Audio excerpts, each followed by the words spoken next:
जी, स्वागत है आप सभी का आपके अपने यूट्यूब चैनल संघर्ष AK27 पर। तो आज हम इस वीडियो के माध्यम से बात करेंगे पारिस्थितिकी एवं प्रदूषण, इकोलॉजी एंड पोल्यूशन। इस वीडियो के माध्यम से इस टॉपिक को आज हम कवर करेंगे। तो चलिए मेरे दोस्तों, इस टॉपिक की शुरुआत करते हैं। पूरे वीडियो तक बने रहिएगा, देखिएगा। शुरू करते हैं। इकोलॉजी के अंतर्गत जीव वातावरण के बीच पारस्परिक संबंधों का अध्ययन किया जाता है। इकोलॉजी के अंतर्गत जीव तथा वातावरण के बीच पारस्परिक संबंधों का अध्ययन किया जाता है। पारिस्थितिक शब्द का सर्वप्रथम प्रयोग 1868 में रिटर ने किया था। किसने किया था? रिटर ने किया था। पारिस्थितिकी शब्द का प्रयोग सर्वप्रथम 1868 ईस्वी में रिटर ने किया था। इकोलॉजी के बारे में सर्वप्रथम विस्तृत जानकारी देने वाले वैज्ञानिक अर्नेस्ट हैकल हैं, इसलिए इन्हें फादर ऑफ इकोलॉजी कहा जाता है। फादर ऑफ इकोलॉजी कौन है? अर्नेस्ट हैकल जी हैं। फादर ऑफ इकोलॉजी किसे कहा जाता है? अर्नेस्ट हैकल जी को कहा जाता है। इकोलॉजी की इकाई को इकोसिस्टम कहा जाता है। इकोलॉजी के इकाई को इकोसिस्टम कहा जाता है। परितंत्र का अध्ययन करने पर इकोलॉजी से संबंधित सारी जानकारियां हमें प्राप्त होती हैं। परितंत्र का अध्ययन करने पर क्या होता है, हमें इकोलॉजी संबंधी जितनी भी जानकारी होती हैं वो जानकारियां हमें प्राप्त होती हैं जब हम परितंत्र का अध्ययन करते हैं। वनस्पति रहित मृदा पर जब वर्षा होती है तो वर्षा का जो जल होता है मृदा सतह तक हानि पहुंचाता है। वनस्पति रहित मृदा पर जब वर्षा होती है तो वर्षा का जल मृदा सतह को हानि पहुंचाता है। इकोसिस्टम शब्द का सर्वप्रथम प्रयोग एजी टैंसले ने किया था। कब किया था? 1935 ईस्वी में किए थे। इकोसिस्टम शब्द का प्रयोग एजी टैंसले जी ने कब किया था? 1935 में किए थे। इकोसिस्टम को दो भागों में बांटा गया है। एक तो है अजैविक घटक। क्या है? अजैविक घटक। अजैविक घटक किसे कहते हैं? तो प्रतंत्र के वैसे घटक जिनमें जीवन नहीं होता है, अर्थात निर्जीव होते हैं। जिसमें निर्जीव आते हैं उसे हम अजैविक घटक कहते हैं। अजैविक घटक के अंतर्गत सभी निर्जीव चीज़ें आती हैं। अजैविक घटक के अंतर्गत हम हवा, जल, मिट्टी, तापमान, आर्द्रता, जलवायु आदि को रख सकते हैं। अजैविक घटक तीन प्रकार के होते हैं। एक होता है कार्बनिक घटक, एक होता है अकार्बनिक घटक और एक होता है हमारे पास जलवायु। तो कार्बनिक घटक में क्या है? कार्बनिक घटक में हमारा आता है प्रोटीन, वसा। प्रोटीन आता है, वसा आता है, कार्बोहाइड्रेट आता है, ह्यूमस आता है। अकार्बनिक घटक में oxygen, hydrogen, nitrogen, phosphorus. Oxygen हो गया, हाइड्रोजन हो गया, नाइट्रोजन हो गया और फास्फोरस, ये सब अकार्बनिक घटक के अंतर्गत आते हैं। वहीं बात करें जलवायु को, क्लाइमेट की, तो प्रकाश आता है, ताप आता है, ऊर्जा, वायु, वर्षा और बादल, ये सब जलवायु के अंतर्गत आते हैं। हमने पढ़ा अजैविक घटक। अजैविक घटक किसे कहते हैं? सुनिएगा ध्यान से भैया। अजैविक घटक जिसमें निर्जीव चीज़ें आती हैं उसे हम अजैविक घटक कहते हैं। अजैविक घटक तीन प्रकार का होता है। एक कार्बनिक घटक जिसमें प्रोटीन, वसा आती है, एक अकार्बनिक घटक जिसमें ऑक्सीजन, हाइड्रोजन, नाइट्रोजन आता है और एक जलवायु जिसमें हम सूर्य का ताप रख सकते हैं, प्रकाश रख सकते हैं, ऊर्जा रख सकते हैं, वायु, वर्षा और बादल। दूसरा हमारे पास है जैविक घटक। जैविक घटक में सभी सजीव चीज़ें आती हैं। जैविक घटक में सजीव चीज़ें आती हैं। इस जैविक घटक को तीन भागों में बांटा गया है: प्रोड्यूसर, कंज्यूमर और डिकम्पोजर। प्रोड्यूसर, कंज्यूमर और डिकम्पोजर। उत्पादक, उपभोक्ता, अपघटक। उत्पादक, उपभोक्ता, अपघटक। तो चलिए एक एक के बारे में विस्तृत जानकारी हम प्राप्त करते हैं। देखिएगा, उत्पादक क्या है, प्रोड्यूसर क्या होता है। तो इसके अंतर्गत वैसे जीव को शामिल किया जाता है। इसके अंतर्गत वैसे जीव को शामिल किया जाता है जो इकोसिस्टम में उत्पादक का कार्य करते हैं, अर्थात भोजन का निर्माण करते हैं। इसमें सभी हरे पौधे को शामिल किया जाता है। उत्पादक में सभी हरे पौधे को शामिल किया जाता है क्योंकि हरे पौधे प्रकाश संश्लेषण के द्वारा कार्बोहाइड्रेट का निर्माण करते हैं। एग्जाम में क्वेश्चन पूछ सकता है कि हरे पौधे प्रकाश संश्लेषण के द्वारा किसका निर्माण करते हैं, तो किसका करते हैं, कार्बोहाइड्रेट का, जो परितंत्र में भोज्य पदार्थ माना जाता है। परितंत्र में भोज्य पदार्थ किसे माना जाता है, कार्बोहाइड्रेट को। उपभोक्ता क्या है, तो इसके अंतर्गत, किसके अंतर्गत, उपभोक्ता के अंतर्गत वैसे जैविक घटक को शामिल किया जाता है जो प्रत्यक्ष या अप्रत्यक्ष रूप से उत्पादक पर निर्भर करते हैं, अर्थात भोजन के लिए उत्पादक पर आश्रित होते हैं। यह 3 प्रकार का होता है। एक तो है हमारे पास प्राथमिक उपभोक्ता, प्राइमरी कंज्यूमर। प्राथमिक उपभोक्ता में देखिएगा, प्राथमिक उपभोक्ता के अंतर्गत वैसे उपभोक्ता को शामिल किया जाता है जो पौधे या पौधे के उत्पाद को भोजन के रूप में ग्रहण करते हैं। उन्हें प्राथमिक उपभोक्ता कहा जाता है। प्राथमिक उपभोक्ता शाकाहारी होते हैं। प्राथमिक उपभोक्ता कैसे होते हैं, शाकाहारी होते हैं, जैसे टिड्डा हो गया, खरगोश हो गया, बकरी हो गई, हिरण हो गया इत्यादि। ये सब किस में आते हैं, ये सब प्राथमिक उपभोक्ता में आते हैं। प्राथमिक उपभोक्ता में अगर हम पहचान की बात करें, इसमें जितने शाकाहारी होते हैं, शाकाहारी जंतु किस में आते हैं, प्राथमिक उपभोक्ता में आते हैं। द्वितीयक उपभोक्ता को हम मांसाहारी के नाम से जानते हैं। किसके नाम से जानते हैं, मांसाहारी के नाम से जानते हैं। देखिएगा भैया, द्वितीयक उपभोक्ता, तो ऐसे उपभोक्ता को शामिल किया जाता है द्वितीयक उपभोक्ता के अंतर्गत। ऐसे उपभोक्ता को शामिल किया जाता है जो अपना भोजन प्राइमरी कंज्यूमर से प्राप्त करते हैं। द्वितीयक उपभोक्ता में ऐसे उपभोक्ता को शामिल किया जाता है जो अपना भोजन प्राथमिक उपभोक्ता से प्राप्त करते हैं। उन्हें हम सेकेंडरी कंज्यूमर कहते हैं। मनुष्य एक सर्वाहारी प्राणी है। मनुष्य कैसा प्राणी है, मनुष्य एक सर्वाहारी प्राणी है। ये मांसाहारी होते हैं, जैसे मेढक, सांप, सियार, लोमड़ी, बिल्ली, कुत्ता, मनुष्य, ये सब किस में आते हैं, द्वितीयक उपभोक्ता में आते हैं। बात करें हम तृतीयक उपभोक्ता की, किसकी, तृतीयक उपभोक्ता की, तो देखिएगा भैया, इस वर्ग में सबसे उच्चतम श्रेणी के उपभोक्ता को शामिल किया जाता है। तृतीयक उपभोक्ता में सबसे उच्चतम श्रेणी के उपभोक्ता को शामिल किया जाता है जो भोजन के रूप में प्राइमरी कंज्यूमर एवं सेकेंडरी कंज्यूमर से ग्रहण करते हैं, जैसे बाघ, शेर, चीता इत्यादि। ये मांसाहारी होते हैं। पृथ्वी पर जीवन की विविधता को, पृथ्वी पर जीवन की विविधता को हम बायोडायवर्सिटी कहते हैं। पृथ्वी पर जो जीवन की विविधता होती है हम उसे बायोडायवर्सिटी के नाम से जानते हैं। बात करें अब हम अपघटक की, डिकम्पोजर।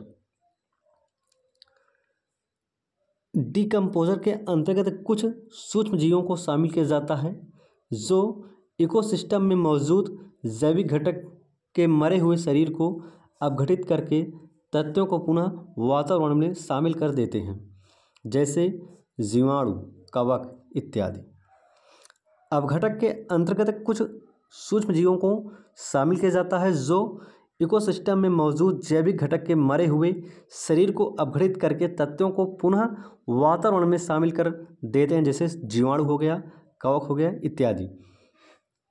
चार्ल्स एल्टन ने, कब, चार्ल्स एल्टन ने 1927 ईस्वी में इकोसिस्टम में अलग अलग श्रेणियों द्वारा भोजन के तरीकों को दर्शाने के लिए एक कॉन्सेप्ट विकसित किया जिसे खाइए और खाने दीजिए, ईटिंग एंड बीइंग ईटन कहा जाता है। एल्टन ने भोजन के अलग अलग श्रेणियों को एक श्रृंखला के रूप में प्रस्तुत किया जिसे हम आहार श्रृंखला कहते हैं, फूड चेन के नाम से भी जानते हैं। फूड चेन क्या है, आहार श्रृंखला क्या है, तो इसमें परितंत्र में अलग अलग श्रेणियों पर भोजन के तरीकों को दर्शाया जाता है। आहार श्रृंखला में भोजन के अलग अलग तरीकों को दर्शाया जाता है। परितंत्र में सबसे छोटी आहार श्रृंखला में कम से कम 3 श्रेणियाँ होनी चाहिए, जबकि सबसे लंबी आहार श्रृंखला में 5 श्रेणियाँ होनी चाहिए। तो वो 5 श्रेणियाँ हैं कौन, आइए देखते हैं। घास को कौन खाएगा, बकरी खाएगी। बकरी कौन खाएगा, शेर खाएगा। घास कौन खाता है, टिड्डा खाता है। टिड्डा कौन खाएगा, मेढक खाएगा। मेढक कौन खाएगा, सांप खाएगा। सांप को कौन खाएगा, मोर खाएगा। तो कितने, 5 चीज़ें होनी चाहिए। तो घास 1, टिड्डा 2, मेढक 3, सांप 4, मोर 5। कम से कम कितनी चीज़ें होनी चाहिए, 5 चीज़ें होनी चाहिए। उच्चतम पोषी स्तर पर ऊर्जा में कमी होना किसी आहार श्रृंखला में पोषी स्तरों की संख्या को सीमित करता है। आहार जाल क्या है, फूड वेब क्या है। चार्ल्स एल्टन ने 1927 ईस्वी में आहार जाल के बारे में पहली बार बताने का प्रयास किया था। चार्ल्स एल्टन ने 1927 ईस्वी में पहली बार आहार जाल के बारे में बताने का प्रयास किया था। परितंत्र में जब कई आहार श्रृंखला को एक साथ दर्शाया जाता है, परितंत्र में मेरे दोस्त जब कई आहार श्रृंखला को एक साथ दर्शाया जाता है तो एक ऐसी संरचना का निर्माण होता है जिसे हम आहार जाल कहते हैं। परितंत्र में जब कई आहार श्रृंखला को एक साथ दर्शाया जाता है तो एक ऐसी संरचना का निर्माण होता है जिसे आहार जाल हम कहते हैं, फूड वेब कहते हैं। देख सकते हैं यह आहार जाल का एग्जाम्पल दिया है, आप इस फिगर के माध्यम से समझ सकते हैं। यहाँ पे घास है। चार्ल्स एल्टन ने 1942 ईस्वी में परितंत्र में मौजूद अलग अलग श्रेणियों में जीवों की संख्या, ऊर्जा प्रवाह, जैविक द्रव्यमान को दर्शाने के लिए पिरामिड की संरचना का प्रयोग किया, जिसे इकोलॉजिकल पिरामिड कहा जाता है। इकोलॉजिकल पिरामिड के 3 प्रकार होते हैं। इकोलॉजिकल जो पिरामिड होता है उसके 3 प्रकार के होते हैं। एक होता है पिरामिड ऑफ नंबर,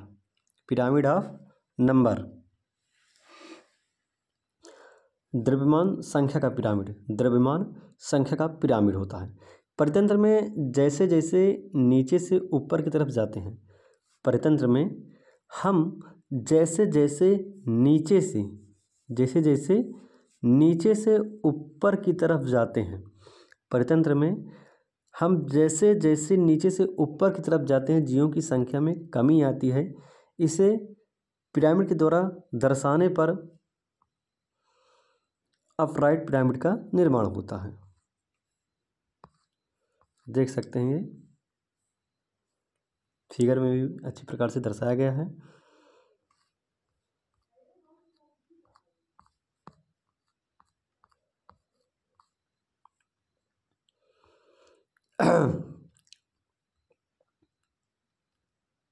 ऊर्जा का पिरामिड देखिएगा, पिरामिड ऑफ एनर्जी। इकोसिस्टम में एक श्रेणी से दूसरी श्रेणी में एनर्जी फ्लो करता है। ऊर्जा के प्रवाह से संबंधित नियम का प्रतिपादन लिंडमैन ने किया, जिसे 10% एनर्जी लॉ कहा जाता है। ऊर्जा का जो 10% नियम है किसने दिया था, तो लिंडमैन ने दिया था। ऊर्जा का तो 10% नियम है किसने दिया था, क्वेश्चन पूछ सकता है आपके एग्जाम में, तो लिंडमैन ने दिया था। तो लिंडमैन के अनुसार किसी श्रेणी द्वारा जितनी ऊर्जा का उपभोग किया जाता है उसका मात्र 10% ऊर्जा का उपयोग होता है, शेष 90% ऊर्जा का ह्रास होता है। इकोसिस्टम में ऊर्जा का पिरामिड हमेशा सीधा होता है। परितंत्र में जो ऊर्जा का पिरामिड होता है मेरे दोस्त, वो सदैव ऑलवेज क्या होता है, सीधा होता है। मोस्ट इम्पॉर्टेंट क्वेश्चंस, ऊर्जा का पिरामिड कैसे होता है, ऊर्जा का पिरामिड सीधा होता है। परितंत्र में एक पोषी स्तर से अगले पोषी स्तर तक स्थानांतरित होने के लिए 10% ऊर्जा रासायनिक ऊर्जा के रूप में जाती है। परितंत्र में एक पोषी स्तर से अगले पोषी स्तर तक स्थानांतरित होने के लिए उपलब्ध 10% ऊर्जा रासायनिक ऊर्जा के रूप में जाती है। तो ऊर्जा के पिरामिड में यही बताया गया है 10% ऊर्जा क्या होती है, स्थानांतरित होती है। मान लीजिए बनाना है, मान लीजिए क्या है, केला है। केले में कितनी, केले में मान लीजिए 100% एनर्जी है। 100% का 10% कितना होगा, 10% होगा। 10% का 10% कितना होगा, 1% होगा। एक का जब हम 100%, एक का जब हम 10% करेंगे कितना होगा, 0.1%। इस तरह से 10% ऊर्जा स्थानांतरित होती है।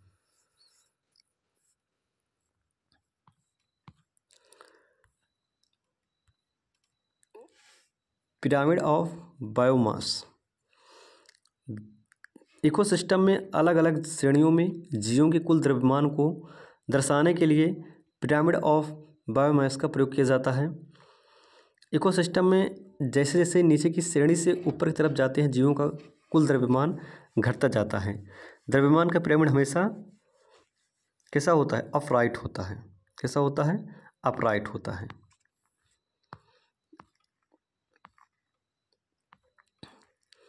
तीन आर जो प्राकृतिक संसाधनों को लंबी अवधि तक संरक्षित बनाए रखने में सहयोग होंगे, उन्हें हम क्या कहते हैं, देखिएगा मोस्ट इम्पॉर्टेंट है। 3R का मतलब क्या होता है, reduce, reduce, recycle, reuse. Reduce, recycle, reuse. Reduce मतलब क्या होता है, रिड्यूस मतलब होता है भैया कम उपयोग करना। रिड्यूस मतलब क्या होता है भैया, कम उपयोग होता है। वहीं बात करें रिसाइकल की, रिसाइकल मतलब क्या होता है, पुनः चक्रण करना। अगर आप किसी वस्तु का उपयोग करते हैं, आप उसका कम उपयोग करिए और उसका पुनः चक्रण करिए, उसका पुनः उपयोग करिए, उसको पुनः उपयोग में लाइए और पुनः उपयोग कर दिए। यही है रिड्यूस, रिसाइकल, रीयूज़। सीधे सीधे एग्जाम में पूछ सकता है क्वेश्चंस की 3R का मतलब क्या होता है। तो 3R का मतलब होता है सीधा सा फंडा भैया, रिड्यूस होता है, reduce, recycle, reuse. Reduce, recycle, reuse.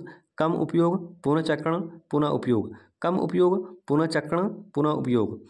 पर्यावरण प्रदूषण के बारे में बात करें तो तीव्र औद्योगिकरण, तीव्र औद्योगिकरण, नगरीकरण, तीव्र औद्योगिकरण, नगरीकरण, जनसंख्या वृद्धि, उपभोक्तावाद आदि के परिणाम स्वरूप अनेक प्रकार की पर्यावरण समस्याएं उत्पन्न हुई हैं, जो मानव स्वास्थ्य के लिए ही नहीं बल्कि मानव जात के अस्तित्व के लिए भी खतरा बन गई हैं। पर्यावरण प्रदूषण के विभिन्न रूप हैं। जल प्रदूषण, जल प्रदूषण क्या होता है, देखेंगे जल में अवांछित व हानिकारक पदार्थों का मिल जाना ही जल प्रदूषण कहलाता है। जल में अवांछित व हानिकारक पदार्थों का मिल जाना ही भैया जल प्रदूषण कहलाता है। इससे जल की गुणवत्ता क्या होती है, घट जाती है। जल प्रदूषण के लिए बहुत से कारक उत्तरदायी होते हैं जो निम्नलिखित हैं। घरेलू अपशिष्ट व मलमूत्र, झाग आदि का जल स्रोतों में मिलने से भी जल प्रदूषण होता है। बात करें खेतों में रासायनिक उर्वरकों, खरपतवारनाशी एवं कीटनाशक के प्रयोग से नदियों का जल प्रदूषित होता है। औद्योगिक अपशिष्ट जैसे कारखानों से निकलने वाला कचरा, रासायनिक एवं गर्म जल आदि के कारण जल स्रोतों में मृत जीव जंतुओं के अवशेषों को मिलाने से भी जल प्रदूषण होता है। कभी कभी अमोनिया की मात्रा भी बढ़ने से जल प्रदूषण हो जाता है। नदियों एवं तालाबों आदि के प्रदूषण स्तर को हम BOD के द्वारा मापते हैं। नदियों एवं तालाबों में आदि में जो प्रदूषण पाया जाता है उसे हम BOD के से नापते हैं। BOD का फुल फॉर्म क्या होता है, एग्जाम में पूछा गया क्वेश्चन है। तो biochemical oxygen demand, biochemical oxygen demand. क्योंकि प्रदूषणकारी तत्वों के कारण जल में ऑक्सीजन की मात्रा बढ़ जाती है। जल प्रदूषण संबंधित रोग, मोस्ट इम्पॉर्टेंट पॉइंट है यहाँ पे देखिएगा। जल प्रदूषण से कौन कौन से रोग होते हैं देखिएगा। दूषित जल पीने से पेचिश होता है। दूषित जल पीने से क्या होता है, पेचिश होता है। डायरिया नामक बीमारी होती है। दूषित जल पीने से पेचिश नामक बीमारी होती है। दूषित जल पीने से पेचिस होता है, डायरिया होती है, अतिसार, टाइफाइड, मलेरिया, पीलिया, शारीरिक विकलांगता, हैज़ा आदि रोग होता है। मोस्ट इम्पॉर्टेंट पॉइंट, दूषित जल पीने से पेचिस, डायरिया, अतिसार, टाइफाइड, मलेरिया, पीलिया, शारीरिक विकलांगता, हैज़ा आदि रोग होते हैं। एक बार फिर से मैं देखने कहूँगा, देखिएगा, दूषित जल पीने से कौन सा रोग होता है? पेचिस होता है, डायरिया, अतिसार, टाइफाइड, मलेरिया, पीलिया, शारीरिक विकलांगता, हैज़ा आदि रोग होते हैं जल प्रदूषण के द्वारा। जल में पारे के घुलने से मीनामाता रोग, जल में पारे की अत्यधिक मात्रा होने से मीनामाता रोग, कैडमियम के घुलने से इटाई रोग होता है। प्रति व्यक्ति प्रतिदिन खाना पकाने, प्रति व्यक्ति प्रतिदिन खाना पकाने, पानी पीने, धोने और उचित स्वच्छता बनाए रखने के लिए संयुक्त राष्ट्र द्वारा अनुशंसित पानी की जो न्यूनतम मात्रा है वो कितनी है? 50 लीटर। प्रति व्यक्ति प्रतिदिन जो पानी खर्च करने का उसका औसत है कितना है? 50 लीटर। वायु प्रदूषण के बारे में देखिएगा। वायु प्रदूषण, वायु में हानिकारक पदार्थों का मिलना जिससे वायु की गुणवत्ता घट जाती है। वायु में हानिकारक पदार्थों का मिलना जिससे वायु की गुणवत्ता घट जाती है, वायु प्रदूषण कहलाता है। वायु प्रदूषण के कारण क्या हैं? जंगल में आग लगने से, धूल भरी आंधियाँ से और ज्वालामुखी के विस्फोट आदि से, वाहनों कारखानों से निकलने वाले धुएं आदि से, धूम्रपान एवं लकड़ी के ईंधन जलाने से भी वायु प्रदूषण होता है। फ्रिज, एयर कंडीशनर जैसी घरेलू उपयोग की वस्तुओं से भी निकलने वाली जो हानिकारक गैसें होती हैं उससे भी वायु प्रदूषण होता है। वन उन्मूलन, शहरीकरण एवं औद्योगिकरण के लिए भी जिम्मेदार कौन है? हम ही हैं। तो वन उन्मूलन, शहरीकरण और औद्योगिकरण भी प्रदूषण के लिए उत्तरदायी होता है। वायु प्रदूषण के कारण स्मॉग की समस्या उत्पन्न होती है जो बहुत खतरनाक स्थिति है।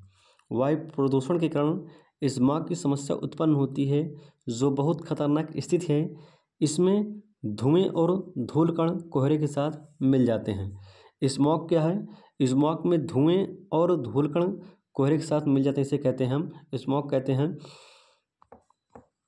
ध्वनि प्रदूषण क्या है? ध्वनि प्रदूषण एक सीमा से अधिक ध्वनि मानव तथा अन्य जीवों के लिए घातक हो जाती है, तब उसे ध्वनि प्रदूषण कहते हैं।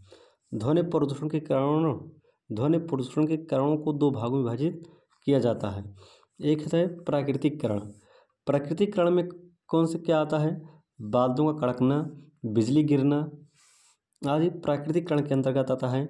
वहीं बात करें मानवीय कारण की तो औद्योगिक इकाई द्वारा, वाहनों के द्वारा, सामाजिक सांस्कृतिक कार्यक्रमों में लाउडस्पीकर आदि मानवीय कारणों से बड़े पैमानों पर ध्वनि प्रदूषण किए जाते हैं। मानवीय कारण कौन है? जो मानव करते हैं। से शादी में डीजे बजाते हैं, डीजे बजाते हैं। वाहन में क्या बजाते हैं? हॉर्न तेज से लगवा लेते हैं, उसको बजाते हैं। इससे क्या होता है? इससे ध्वनि प्रदूषण बहुत ज़्यादा मात्रा में होता है। ध्वनि प्रदूषण का मानसिक स्वास्थ्य पर बड़े दुष्प्रभाव पड़ता है। ध्वनि प्रदूषण का मानसिक स्वास्थ्य पर भी दुष्प्रभाव पड़ता है। ध्वनि प्रदूषण का सबसे अधिक प्रभाव कानों पर पड़ता है और अस्थायी या अस्थायी रूप से श्रवण शक्ति प्रभावित होती है। जब ध्वनि से मानव में अवर्धित एड्रीनलिन स्तर, उच्च रक्तचाप, माइग्रेन, उच्च कोलेस्ट्रॉल स्तर, पेट का अल्सर, चिड़चिड़ापन, अनिद्रा, अधिक आक्रामक व्यवहार तथा अन्य मनोवैज्ञानिक दोष पैदा हो जाते हैं। इसी के साथ हार्ट अटैक भी आ सकता है ध्वनि प्रदूषण के कारण। ध्वनि प्रदूषण के कारण आदमी बहरा भी हो सकता है। मृदा प्रदूषण क्या है? जब मानव या प्रकृति द्वारा मृदा की गुणवत्ता में ह्रास होता है। जब मानव या प्रकृति द्वारा मृदा की गुणवत्ता में ह्रास होता है तो उसे मृदा प्रदूषण कहते हैं। भूमि प्रदूषण मनुष्यों की विभिन्न क्रियाओं जैसे अपशिष्टों का जमाव, कृषि रसायन का उपयोग, खनन, अपरेषण तथा नगरीकरण का नतीजा होता है।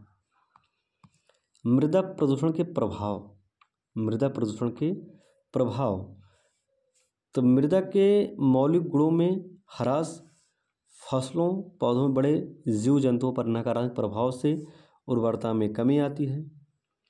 मृदा के माध्यम से रोगों का क्या होता है, प्रसार होता है। मृदा प्रदूषण को नियंत्रित करने का तरीका क्या है? अधिक मात्रा में वृक्ष लगाकर, शहरी कचरे का तकनीकी रूप में निस्तारण करके, कृषि उत्पादन में कम कीटनाशकों का इस्तेमाल करके आदि। अब हम देखेंगे एनर्जी के बारे में कि ऊर्जा क्या है। तो किसी वस्तु में कार्य करने की जो क्षमता होती है उसे वस्तु की ऊर्जा कहते हैं। ऊर्जा के स्रोत क्या हैं, इम्पोर्टेंट है इसलिए बता दे रहा हूँ। देखिएगा, ऊर्जा के स्रोत, ऊर्जा के स्रोत, ऊर्जा के दो स्रोत हैं, ऊर्जा के दो स्रोत हैं।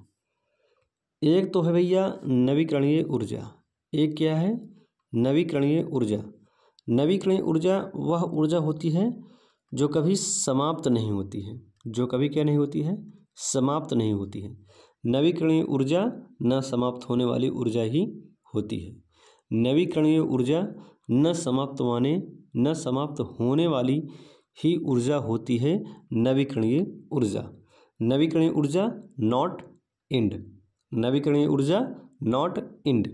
अनवीकरणीय ऊर्जा हाँ समाप्त हो सकती है, अनवीकरणीय ऊर्जा समाप्त हो सकती है।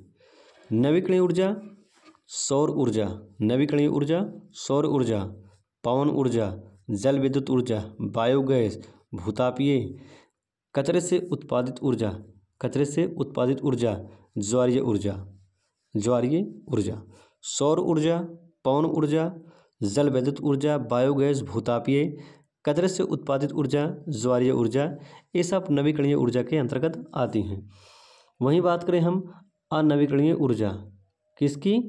अनवीकरणीय ऊर्जा जो समाप्त होती है। कोयला, कोयला भाई आज है कल समाप्त हो सकता है।